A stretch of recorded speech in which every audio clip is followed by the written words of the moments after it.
What's going on, everyone? Derek KS here, and welcome to my guide on how to get the Beast Claw.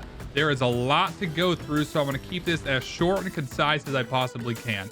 Hit that thumbs up button if this guide is helpful to you, and hit that subscribe button, please, if you want to see more of my content. I do have one thing I want to say is just major spoiler warnings in this. We are going to be venturing into in-game content. We're going to be seeing things that if you are still early on in the game, you may not want to see. That is just a disclaimer. To get the Beast Claw, you have to go to in-game content. You can do this straight out of the gate, but I'm giving that warning. Okay, just to start it off, there's a couple of things that we have to do to get Beast Claw. We have to get the quest line from D, and then we have to get 5 death roots, and then we have to turn in those 5 death roots to go rank. It sounds simple, it's not. Okay, first on the list is we got to go to D. He generally hangs out to the west of Summon Water Village. You'll find him, I believe he's kneeling over a dead body on the road.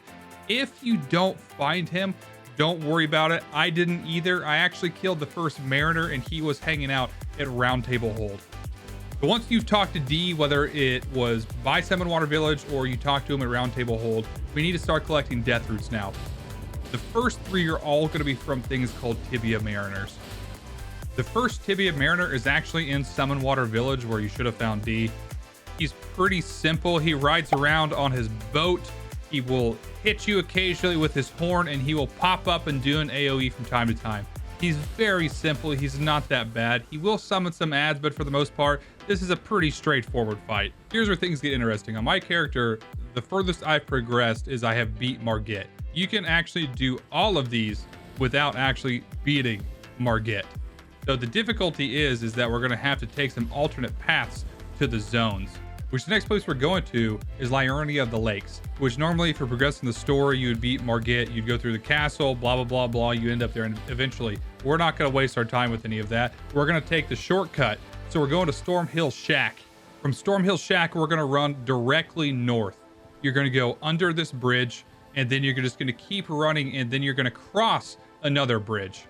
Once you get there, you're actually going to hop down on the left-hand side, and there's a winding path that goes up along the mountain, and you're just going to keep following it.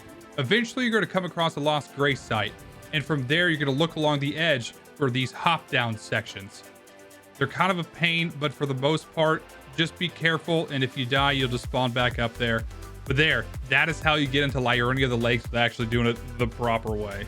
You're going to hug the east side of the zone and just travel up the road. You don't want to be in the watery sections. If you're there, you're in the wrong spot. Eventually, you'll come across, you'll see the purple glowy boat and the guy just chugging along. You know you're there. This one is a little bit more difficult than the last guy is, but still kind of the same premise. He's going to teleport around. He's going to use this giant AoE. He's going to splash down on people. He's got a little bit more health, and he hits a little bit harder. He's not that bad, but that's death route number 2.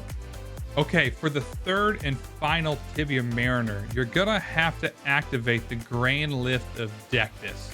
I'm not going to go into detail on this. That deserves a whole video on its own, and I'm trying to keep this pretty short. Essentially, when you get off the Grand Lift, you're literally just going to take a left. Keep running left, and then you're going to find a place called the Lux Ruins with a Lost Grace point. After you activate this Grace point, you're going to run straight ahead. As you see, there's a ramp up the cliffside here, and that's exactly where you want to go. This Mariner, as you can guess, is quite a bit more difficult than the ones before it. It's in an in-game zone.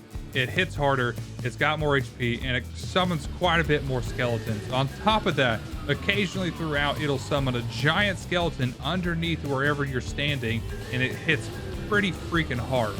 So my biggest thing is I was always moving and to try and get the giant skeleton to summon away from him and then go back and beat him up a little bit. I managed to beat this fight with a Confessor. The only item that I changed was he has a brass shield and his broadsword is unupgraded. It's definitely still a doable fight at the beginning. 3 death roots down. The 4th death root is found in Liurnia of the Lakes at the Black Knife Catacombs. This dungeon is exceptionally difficult. You're going to work your way down, killing skeletons. Be sure to hit them when they're on the ground. They'll have a blue fire, otherwise they keep coming. And there's necromancers throughout. They're kind of pain in the ass. What you're going to do is come into this room with the blades, and you need to ride one of them up. So you got to wait for it while getting shot by arrow skeletons, and then jump on in, and then work your way towards the first boss in here behind this hidden wall. This boss was a little bit difficult. I mean, the big thing is just let D take most of the hits, run in, take some pot shots, back up. It's very mobile and agile. So, I mean, as long as you're on the defensive and you're just hitting when you can, he's not that bad. Once you defeat him, you're actually going to walk immediately out, hop down this hole here, and then you're going to go hit the lever. The lever unlocks the door to the final boss of this dungeon, and I have to say, this thing sucked. It was absolutely terrible. It's fast, it's aggressive, and it's everything that I hate in a boss on a general basis.